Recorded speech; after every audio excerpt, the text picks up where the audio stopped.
Nar il-ħat li ġej il-Belt Valletta ser tkun miżawda attività. Min barra li wara nofsinhar il-Partit Laburista ser ikun qed jiċċelebra jum il-ħaddiem fi Pjazza Kastilja, fi Pjazza San George ser tkun għadha ħdejja attività annwali mfittxija ferm li permezz tagħha il-kapitali Maltija titħaddar mod li jpaxxi lajn ta' kull min iżura.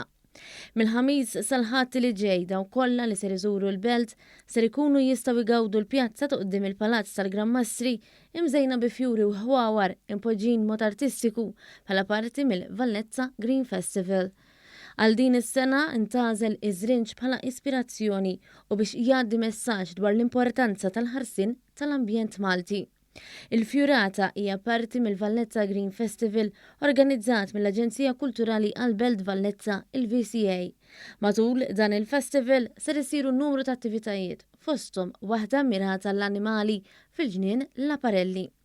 Il-Chairman tal-VCA, Jason Mikallef, tkellem dwar l-importanza ta' din l-attività sostenibbli li qed tinkludi mal-50,000 pjanta li nofshom huma xtili tal-ħwawar.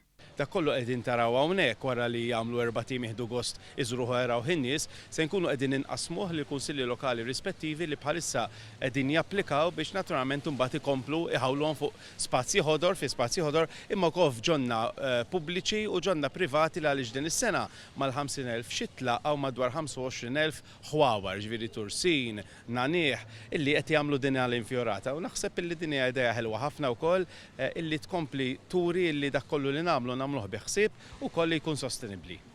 Il-Ministru għall-Kultura Owen Bonnici flimkien mal-Ministru għall-Ambjent Mirjam Dalli kienu preżenti għal ftuħ tal-Valletta Green Festival.